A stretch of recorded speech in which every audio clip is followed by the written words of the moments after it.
Hey, what's going on? I'm Newman Dalton. Everybody calls me Dalton, and I'm a Dallas-Fort Worth realtor with Keller Williams of Southlake. And guess what? On today's episode of The Roof List, I got my mom. So remember I told you guys I'm a third generation realtor. So my mom is a realtor. Her father was a realtor. And she is in from Denver, Colorado, my hometown. Go Buffs. And I'm just going to ask her random questions. Ma, I'm sorry, I did not prep you at all.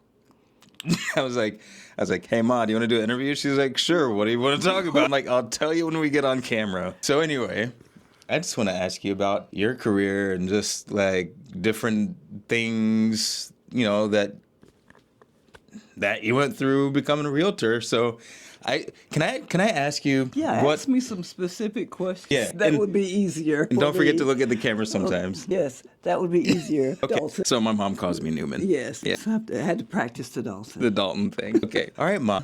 Can I call you Ma? Sure, that's what you always call me. Good. So how did you first get into real estate? Well, Newman's dad was in the Air Force. Dalton. Not to be confusing. But anyway, we were getting ready to be reassigned from Dayton, Ohio to Denver, Colorado, and from North Carolina. And so was his dad. And so we would travel back and forth to visit relatives from quite a bit, every chance we got. And my dad had retired from education. He was a school principal, and he'd gone into real estate. And every time I went home, he'd be, talking confidentially, of course, no names, but, different situations in real estate. And he just made it sound so interesting. So I had been in education for quite some time, but in between finding a new position in a new city, I said, you know what? I think I'll get my real estate license and just see how that works out. So I did. I went to school. I got my real estate license. And yeah, it was pretty exciting. A lot different from education, although you had to have some of the same skills, working with people, working with all kinds of people, and doing needs assessments, finding out what they really needed. Only this pertained to finding people homes or helping them to find a home or helping them to sell their home. And it was just really interesting. And so I decided to stick with it.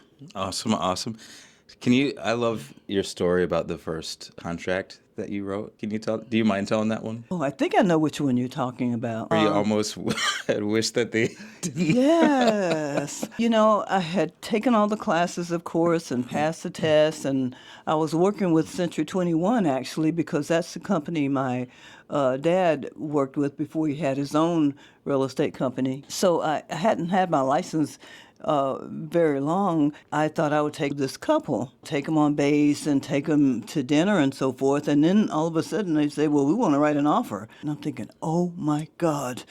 I was kind of maybe hoping they wouldn't do that right now because I was so new in the field that, filling out this big offer and putting the information correctly was, like I said, kind of intimidating. Also, this was in 1991. There were barely any cell phones, and I didn't have one yet. So, because my first thought was, I'm going to call back to the office to some of the seasoned realtors and ask them how to write this offer. I didn't want to make any mistakes, but I didn't have a cell phone. So I thought, okay, we're at the officers club. I'm going to go to the ladies' room because I knew they had a complimentary telephone in there. So I run in there and I call back to one of the realtors that I knew to ask them, what do I put in this space? What do I put in that space? Oh my God, these people want me to write an offer and I'm scared to death. So I did get that done, but I had to kind of run back and forth from the clients back in to use the telephone, but I got it done. And it was so rewarding when you show homes or when you work with a seller. It just feels good to meet your client's needs. And on another situation, I remember finding a home for an Air Force guy who was moving his family here, and they weren't here yet. And to Denver. I'm sorry. I'm in Texas now.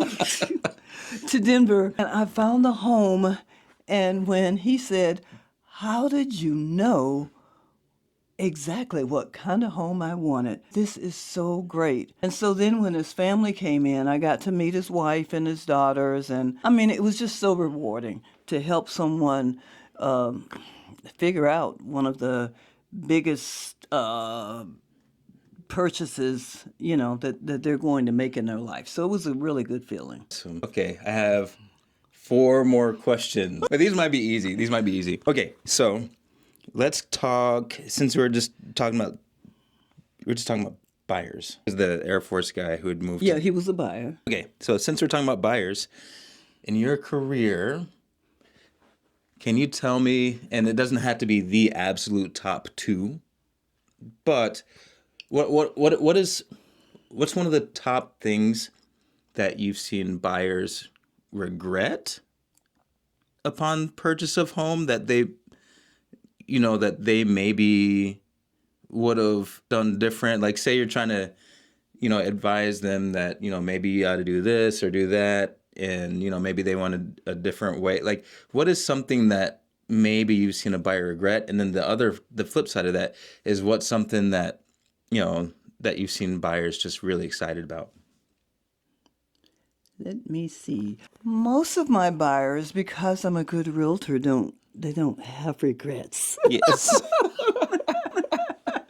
But no. I can give you a concern. Yeah. I Okay. can So give you a what really about good concern. what about not even necessarily your buyers, but just generally speaking, because you've been around the office, you've worked with different grades of coworkers and stuff. What's something that you've seen before, or I concern a know concern? concern. I know that everyone out there has probably heard of location, location, location. That's still a big deal in real estate. So I would say a regret or a concern later on for some buyers may have been that maybe they didn't really know the location well enough in a new area where they were buying to really know what they wanted. I mean, even if they explained to a realtor the size of the house and the general area and so forth,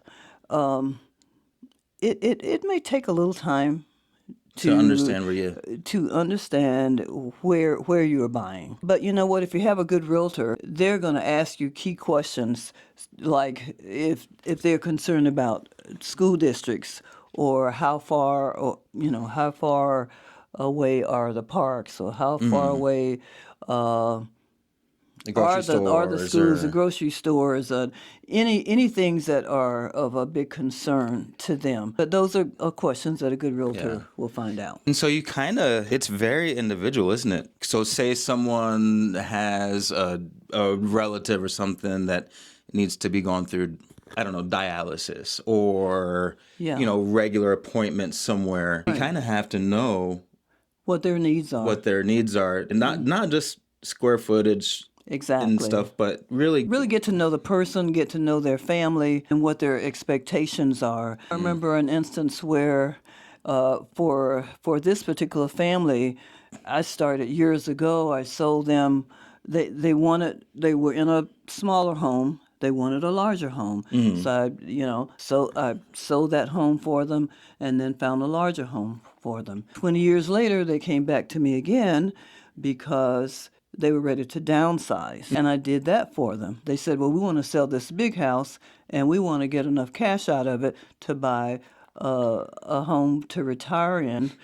And we don't want to have to pay anything except, from what our profit was from that big house. And we were able to do that. Yeah. Then the wife said, well, I am really close to my grandson. And my daughter, who's the mom of the son, wants a house, and we want a house. We want her house to be right down the street from our house. Okay. You know what? That was a little bit challenging, but it worked out so well. I was able to find a house for their daughter, like 3 doors down. Oh, wow. So, shoot, everybody was happy. That's awesome. Yeah, Okay. yeah. So that really worked out, and it made me happy. Yeah. That they were happy. Yeah. Okay. Speaking of happiness, So this is basically the opposite of the first question. Okay. What's something that you've seen buyers when they get their home, that they're satisfied with, excited about, time after time after time? Like what's a common thread of buyer happiness that you've seen? Like what kind of things, like, oh, we finally got the yard that we wanted, or a 3-car garage, or is it just so individual that it's hard to say a theme? I think one big deal is you really, really have to listen to what your buyers want, if they really do specifically know what they want. Yeah. And I remember my dad's advice from that, even before I went into real estate, because being an astute person himself, he knew about the quality of homes, and he could kind of see what the needs might be before the buyers could even see that. And he would help as much as he could, but he knew when to kind of fall back. Yeah, yeah. Because at the end of the day, it's Because the buyer's it's a decision. buyer's decision. Yeah. And so you really have to tune into that. I think sometimes we want to help so much that we think we know what someone needs, and that is not the case. And I tell you what, as a real estate agent, if you don't attend to your buyer's needs, there's another realtor out there who will. There are plenty of realtors